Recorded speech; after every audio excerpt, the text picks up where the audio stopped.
France awoke to a new morning, and to a new name whispered in every street: Napoleon Bonaparte. He had marched through Italy like a storm, signed treaties like a king, yet he returned not to a throne, but to a capital drowning in corruption. Paris waited, and so did destiny. For the first time, soldiers and civilians shared the same feeling: hope. Mothers pointed to his name on the newspaper. Old veterans saluted posters on the wall. France had not won peace, it had found a leader.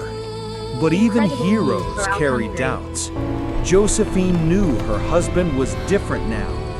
Victory had changed his eyes, sharper, colder, as if every moment was a calculation. She feared the battlefield had followed him home.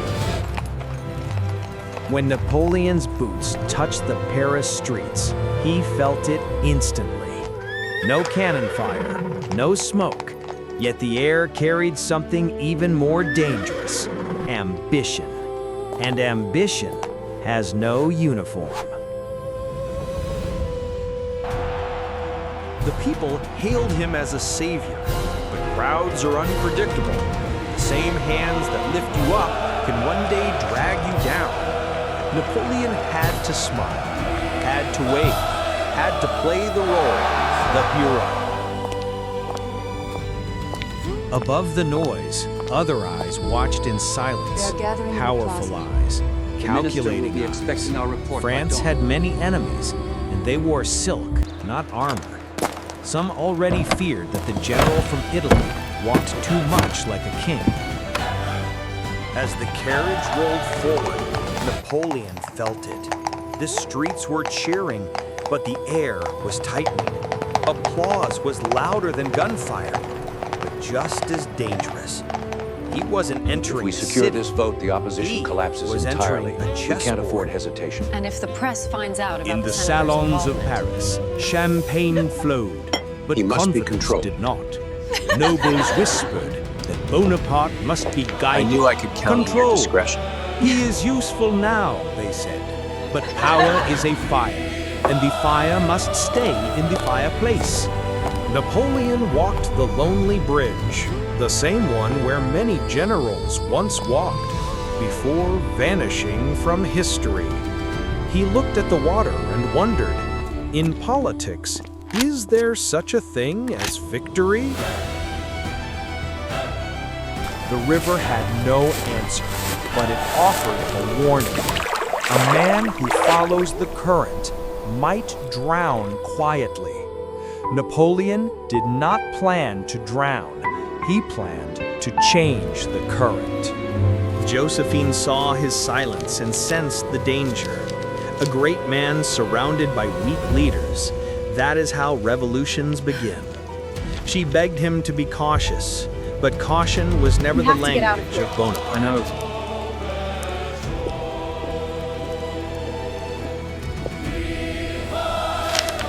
For the first time, his battlefield wasn't Italy, it was France. He studied not enemy positions, but political factions. He didn't see deputies and directors. He saw fronts, choke points, and objectives.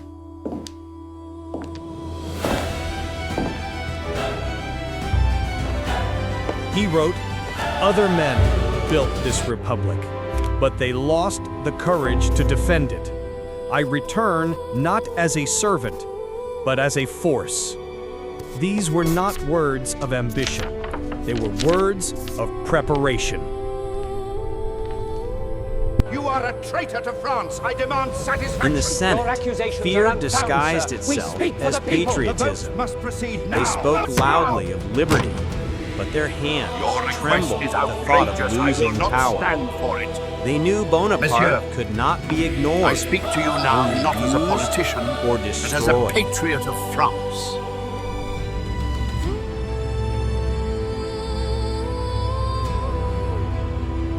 Italy had given him glory, but Paris would give him purpose. And purpose is what turns a soldier into a ruler.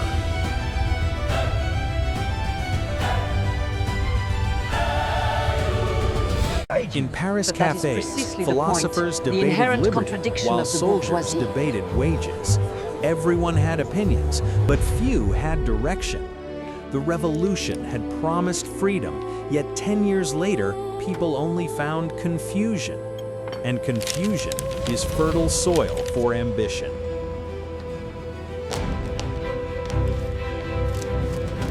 Napoleon listened in silence. France was not merely lost, it was drifting.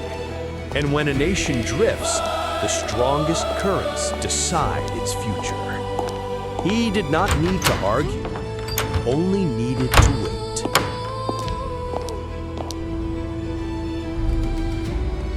A quiet army was forming, not of muskets, but of loyalty. Veterans from Italy, soldiers who had seen him lead, felt that Paris did not deserve him. They believed France needed a commander, not a committee.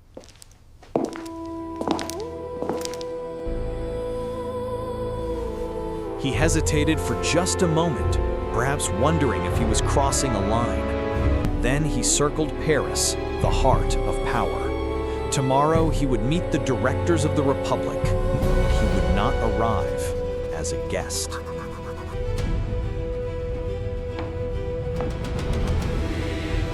The palace of the Directory looked strong, but strength can be an illusion. Inside were 5 men who ruled a broken country. They feared war, feared debt, feared collapse, but above all, they feared Napoleon Bonaparte.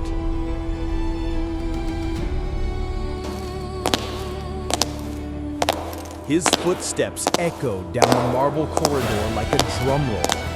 Some believed he came to swear loyalty. Others believed he came to negotiate.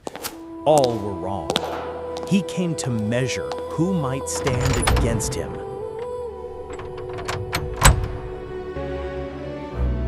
They greeted him with smiles, yet hid their knives and words. They praised his victories, offered honors, spoke of peace, but every sentence was a chain, and every compliment was a lock. When they offered him ceremonies and medals, he replied quietly, "France needs direction, not decoration." The room froze. For the first time in years, someone had spoken like a leader. That moment changed everything. Power shifts without sound, and the Senate felt it. Their faces revealed the truth they could not escape.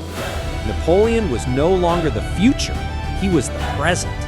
Outside, the people had already chosen. They did not The American cheer for people liberty or deserve for to know the ideology. truth about what they happened on cheered that for day. Bonaparte. In revolutions, public opinion We have is a not serious merely problem. noise. It becomes a weapon. And this weapon was now in his hands. He stood at the window, long into the night. Italy had given him victories. Paris had given him power. But power is not inherited. It must be taken. And France was ready for someone to take it.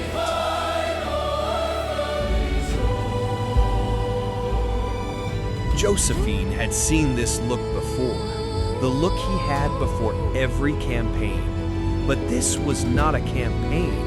This was a transformation. No longer a general, soon something greater.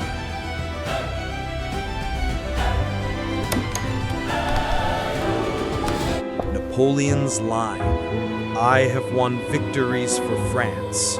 Now I must win France itself." Are you ready? Silence followed. Now, Even what the did you see? candlelight seemed to hesitate.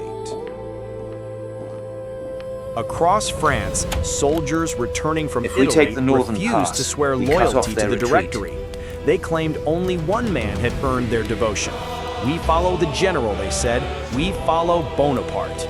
The seat of power was empty. France had no king, no emperor, no true leader. Only a vacuum.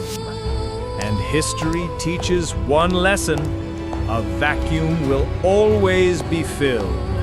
And tonight, it was deciding who would rise. Storms are often misunderstood. They do not appear to destroy, they appear to reveal.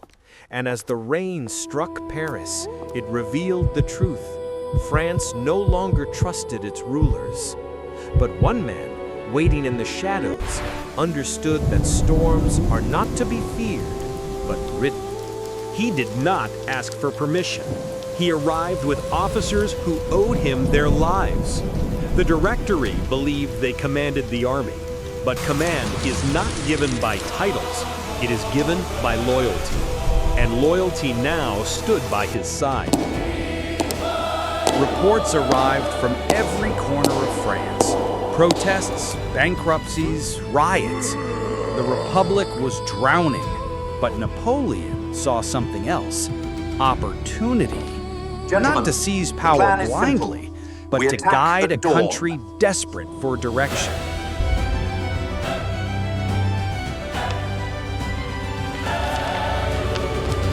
His strategy was simple. If France was a battlefield, then Paris was the high ground. Must be flawless. And he knew one truth every commander obeys. Gentlemen, control the the high fate ground, of France and the rests future upon this follows. plan. Do not fail me. He wrote not with poetry, but with precision. To some, he appealed to patriotism. To others, ambition. Great leaders do not persuade one man. They move entire hearts. And these letters would move Paris an must army. be taken at all costs. Across France, generals read his letters in silence. Some felt hope, others felt fear, but all felt something more powerful than politics, inevitability, as if history had already chosen its next chapter.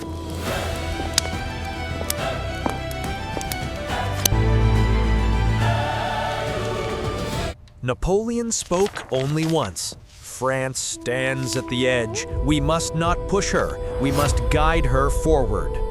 His words were calm, but calm words sometimes carry the loudest consequences. The XX-5 Corps must move immediately to Josephine the Adige. watched in Bernadotte's silence. position is She had critical. seen many We strike at battles, dawn. but this one We felt must march different. on. It The wasn't glory of about France land depends on or it. borders, There is no turning but back. souls. And souls are the hardest Gentlemen, territory to The fate conquer. of France is in our hands.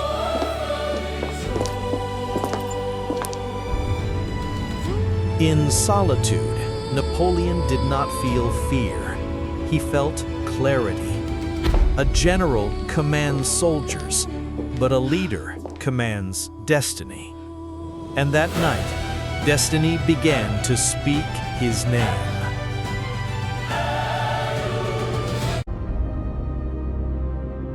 At dawn, soldiers moved silently through the streets, not marching, but preparing.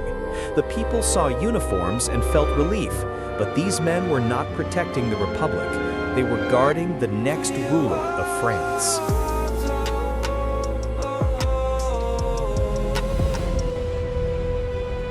As he ascended the marble steps, every echo sounded like a verdict. He wasn't overthrowing a government, he was burying an era. The revolution had begun with hope, now it ended with necessity. All right, move out. Stay sharp.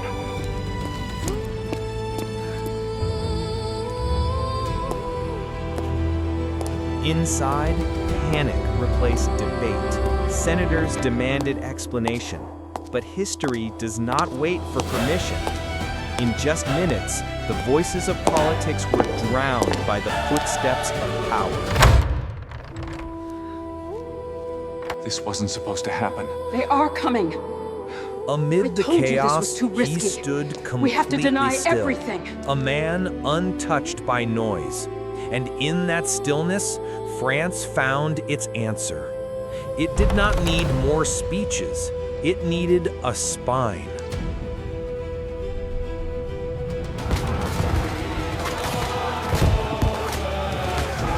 Napoleon's line, "France, you have sought leaders in many voices. Now hear only one."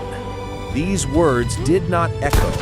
They settled like the foundation of a new era. Onward to victory! By sunrise, the news had spread across every street, cafe, and home. Not coup, but salvation.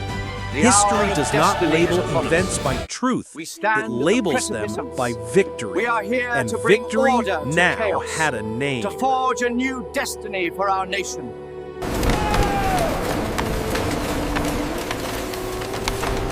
The people cheered not because they understood Bonaparte politics, saves but France. because they felt Get the word relief. Order had returned, bread returned, hope returned. The revolution had exhausted them. Bonaparte had awakened them. Citizens, we have achieved a monumental victory. He remained silent on the balcony. A true leader does not need to force applause. He only needs to let the world breathe. And the world was breathing.